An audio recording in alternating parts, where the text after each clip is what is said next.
Este jueves se aprobó en la ciudad de Buenos Aires, con los votos del PRO y votos de un sector del Frente para la Victoria, la Agencia Sociedad del Estado, que avanza en la privatización de los espacios públicos de la ciudad.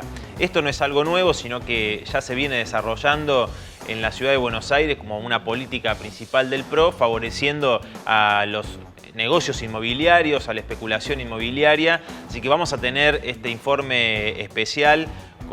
Estuvimos dialogando con el diputado de la ciudad, Patricio del Corro, nuestro compañero que estuvo allí alzando la voz, oponiéndose el día jueves en la legislatura, y con periodistas especializados en este tema, en estos negociados, que realmente se ha hablado muy poco en los diferentes medios de comunicación acerca de esta nueva entrega y estos negociados que se están haciendo en la ciudad de Buenos Aires, con el apoyo de un sector del Frente para la Victoria, como decíamos recién.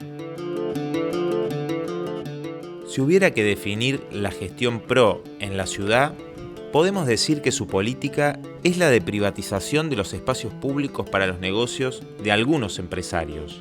Solo desde 2005, 170 manzanas de Buenos Aires pasaron a ser privadas. El pasado jueves, la legislatura porteña votó la creación de la Agencia de Bienes, un organismo para avanzar cualitativamente en este camino, mediante el cual se podrá ejecutar e impulsar la venta de más de 2.000 inmuebles estatales. Hablamos con Patricio del Corro, legislador porteño. Vinimos aquí a esta zona del Parque Táis, uno de los emblemas de la privatización de los espacios públicos de la ciudad de Buenos Aires. Contanos, Pato, qué ha pasado con este nuevo salto, digamos, con respecto a la Agencia de Bienes Sociedad del Estado en la ciudad de Buenos Aires. Sí, como vos decías, se viene avanzando en la legislatura en una serie de votaciones que hacen negocios privados con espacios públicos. Acá estamos en lo que es el centro de exposiciones, es parte de lo que era Parque Táis, al lado de la Facultad de Derecho, un terreno público donde el gobierno invirtió más o menos 430 millones de pesos para hacer este centro de exposiciones, y que, por ejemplo, el otro día se votó en la legislatura que en un terreno que es público, con las obras que se hizo con la plata del gobierno, este espacio lo que se va a hacer es se va a concesionar a un privado, y como única contraprestación lo que va a hacer es dárselo a la ciudad 45 días al año. También hablamos con Werner Pertot, periodista especializado en temas de la ciudad. La Agencia de Bienes que se votó esta semana lo que hace es terminar de consolidar un proceso en el cual el PRO a lo largo de años fue vendiendo distintos bienes del Estado. La pregunta clave acá es ¿por qué el Estado necesita tener un ente específico para vender terrenos? ¿Cuál es la necesidad de que exista un ente que venda terrenos? No, que es una inmobiliaria estatal, no tiene mucho sentido. Hablamos también con Gabriela Masud, autora del libro sobre la Agencia de Bienes, el robo de Buenos Aires. Si uno ve el mapa de la ciudad, quedaba libre toda la zona al norte de la avenida San Juan. Entonces, tomando toda esa inmensa área, se crea una agencia de bienes de la ciudad que va a disponer cuáles son los bienes públicos de uso privado que se pueden vender, permutar, destinar para otras cosas, cambiarle el código de planeamiento urbano, etc. Entonces, toda la ciudad queda a merced de la especulación. Con esos terrenos que son de todos, que tendrían que ser parques, polideportivos, espacios de esparcimiento, se hacen concesiones que a la vez se van subconcesionando para negocios privados. El caso de Time Warp resultó en la tragedia con la muerte de los 5 chicos, pero es toda una escalera de negocios que se hace. La política del gobierno del PRO, y ahora Cambiemos, es recaudar dinero con la venta de espacios públicos. Entonces se deshace de la mayor cantidad de espacio público posible, lo pone en venta y lo convierte a la ciudad en un enorme panorama, en una enorme área de especulación inmobiliaria. Ahora estamos en Puerto Madero, que es emblemático, es el primer barrio de la ciudad que ocupa 190 hectáreas, que fue creado por decreto. Se privatizaron 190 hectáreas, se creó una sociedad anónima. Puerto Madero es un barrio de la ciudad que tiene un 30% de ocupación. El resto de edificios que vemos por acá, el 70% de edificios que vemos por acá está vacío. ¿Por qué?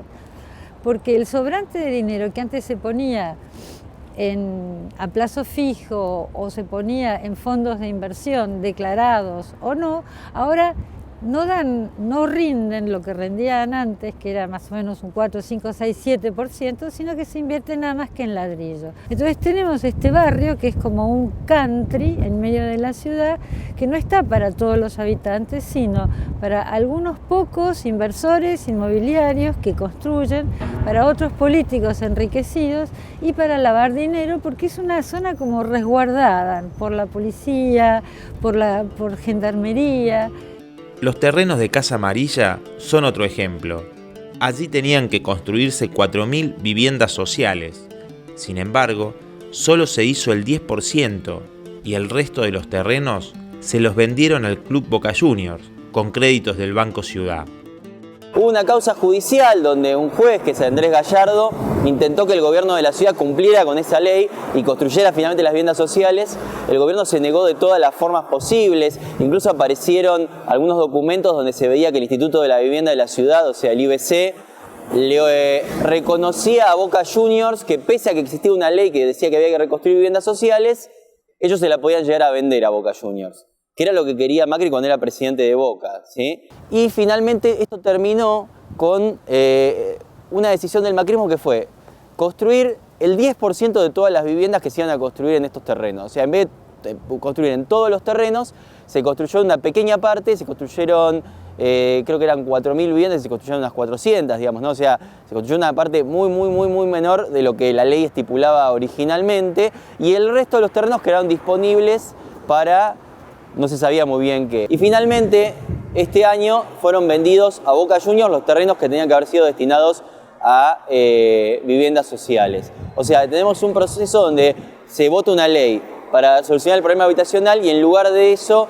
ese terreno se privatiza, se le vende a un privado a un precio totalmente irrisorio, a un precio muy menor. Se están creando dos ciudades. Por un lado, las torres de lujo, construidas en espacios públicos en beneficio de los especuladores inmobiliarios. Y por el otro, 250.000 personas que viven en villas miserias, 500.000 en emergencia habitacional y cada vez más gente tiene que alquilar su vivienda. ¿Cómo es el tema de los alquileres en la Ciudad de Buenos Aires, que sabemos que han aumentado al calor de la inflación y que cada vez se hace más difícil para la familia trabajadora, para los sectores que no son de los grandes empresarios, sostener un alquiler, ¿no? Bueno, mira, lo que está pasando en la ciudad es que a la par que se va avanzando en privatizar estos espacios públicos para hacer negocios privados, lo que se hacen en esos lugares son grandes construcciones y especulación inmobiliaria. El plan ahora que tiene el macrismo es hacer de Puerto Madero hasta el norte de la ciudad recrear nuevamente un nuevo Puerto Madero vendiendo los terrenos que son públicos para esta especie de negocios. El ejemplo claro es se votó el otro día la venta del Tiro Federal, donde se van a construir, por ejemplo, torres de lujo. ¿Cómo va eso ligado a los alquileres? Bueno, cada vez en la Ciudad de Buenos Aires estas empresas son las que construyen, pero cada vez menos gente es dueña de su vivienda, cada vez más gente tiene que alquilar y eso hace también que los alquileres cada vez sean más caros. Y eso implica, bueno, un gran parte del costo para las familias trabajadoras, pero también un deterioro de la calidad de vida. Va muy pegado con el aumento de la población en las villas. Hoy 250.000 personas están viviendo en las villas miserias de la ciudad y 500.000 personas en emergencia habitacional. Escuchemos el testimonio de Yuri Fernández, trabajador textil y referente de la comunidad boliviana, vive en la villa 1114. Sabemos que todos los años hay un presupuesto que se vota en la legislatura, un presupuesto destinado, ¿no?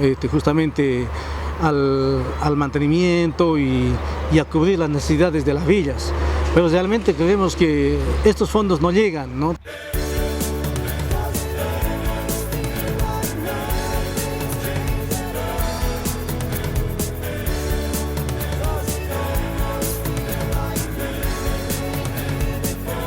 Hoy por hoy se está construyendo, por ejemplo, en Parque Roca, la Villa Olímpica, ¿no? Una inversión de mucha plata, no se habla de mucha cantidad de plata, donde justamente En la legislatura, tanto el oficialismo y el kirchnerismo sancionaron una ley donde hoy justamente se está construyendo la Villa Olímpica.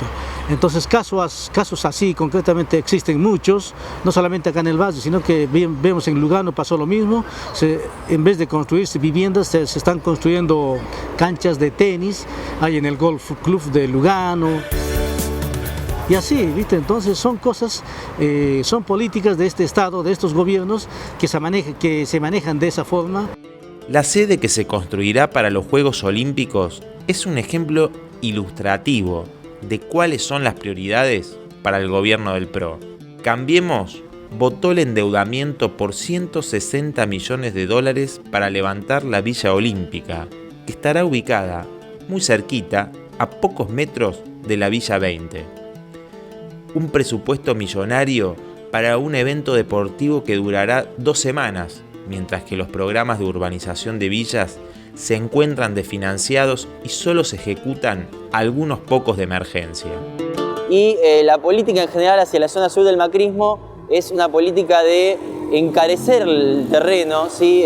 Tomar determinadas decisiones que generen la expulsión de las clases bajas hacia el conurbano y la instalación de empresas o de sectores de mayores recursos en la zona sur. A ese proceso se le llama gentrificación, que es el proceso por el cual se expulsa a los sectores populares de los centros urbanos y se los manda hacia lo que para nosotros sería el conurbano, hacia las zonas periféricas, ¿sí? Entonces, el proyecto del macrismo es ese. Cuando se dice ponemos en valor la zona sur con este distrito, con este otro distrito, lo que se hace es, por ejemplo en Barracas, subir el nivel del suelo, pero también subir el costo de vida en ese barrio. Entonces la gente de bajos recursos que vive ahí ya no puede seguir viviendo en esa zona y se tiene que mudar, ¿sí? Esto es lo que pasa en la zona sur y esta es la política que está llevando adelante el macrismo. Pero no está solo el PRO en esta política de remate de la ciudad. Para hacerlo, cuenta con sus socios de Cambiemos a nivel nacional y más allá de la pose opositora, siempre con los votos necesarios de parte del Frente para la Victoria. Mira, hace años lo que hay es una convivencia entre el macrismo, que no tiene mayoría absoluta para votar estos proyectos, y la oposición. En general, el Frente para la Victoria, que es la primer oposición, entre comillas. Esto en el 2012 se salió como un escándalo con el Pacto PROCA, cuando también hubo una serie muy importante de concesiones de venta de terrenos y avances sobre el espacio público, y en las últimas sesiones vimos lo mismo. Por ejemplo, lo que estamos viendo en Parque Táis o la concesión de Plaza Jusey, fuimos 4 legisladores nada más los que votamos en contra. El otro día se votó también la Agencia de Bienes, que es como una inmobiliaria que va a concentrar gran parte de los terrenos públicos de la ciudad, y el Frente para la Victoria le dio los votos que necesitaba al PRO, y en diciembre, cuando se hizo la primera votación, porque necesitaba 2 votaciones este tipo de ley, también le había dado los votos que le hacían falta. Entonces, por eso nosotros denunciamos la falsa oposición del kirchnerismo a la hora de votar esto. Y cierro con un comentario de un colega tuyo, que es Marcelo Ramal. ¿Por qué se hace esto? Digamos, ¿cuál es el último fin? ¿Qué es este desvarío de perjudicar a la ciudadanía porteña en función del puro negocio? Tiene que ver con el tema financiero y tiene que ver con el tema de los holdouts. En este momento la ciudad, en vez de generar dinero con trabajo, decide endeudarse, pedir préstamos. ¿Y cuáles son las garantías que va a dar? Suelo urbano. Entonces, nosotros, con nuestro suelo urbano, vamos a hacer la garantía de el señor Singer, el dueño de los buitres. Ahora, unos señores funcionarios que pactan su futuro, que están en la legislatura, pactan su futuro para seguir en la legislatura, viviendo con nuestros sueldos, que son sueldos altísimos, van a tener en mano la ciudad y decidir qué hacer con ella. Vos tenés en cuenta que un legislador hoy de la ciudad cobra 70.000 pesos y lejos de hacer como nosotros proponemos, cobrar como un docente, nosotros proponemos que todo sea igual, y si no, nosotros donamos el resto a las luchas obreras y populares, como hiciste vos en el Congreso. Bueno, acá es todo lo contrario. Es una casta que funciona como era en el Consejo de Deliberantes viejo de la Ciudad de Buenos Aires, donde siempre uno, cuando estaba Grosso, la escuela shopping de Grosso es un poroto al lado de lo que están haciendo con estas privatizaciones. O sea, el kirchnerismo ha votado a favor de la privatización de los espacios públicos en la ciudad de Buenos Aires y ahora le vota esta inmobiliaria al PRO para avanzar aún más en esta privatización de los espacios públicos. Sí, le dio los votos necesarios, en este caso también con los radicales, que bueno, era más esperable porque forman parte de Cambiemos a nivel nacional, pero más escandaloso es cuando uno hace un balance de lo que viene siendo esta gestión del PRO, ¿no? Porque decimos, durante solo los años que gobernó el PRO, se privatizaron 170 manzanas de la ciudad. O sea, hay 170 manzanas que eran públicas y ahora tienen un manejo privado. Si toda esta avanzada privatista termina en esta situación habitacional que estamos viviendo, ¿cómo es posible seguir votándole estas cuestiones al PRO? Esta semana, en la legislatura porteña, se votó una nueva entrega para profundizar una ciudad pensada para favorecer a empresarios como IRSA, Nicolás Caputo o Cristóbal López, y para expulsar a los trabajadores y a los sectores populares, mientras se sigue incrementando el déficit habitacional y hasta se alquilan los edificios donde funcionan el 10% de las escuelas porteñas.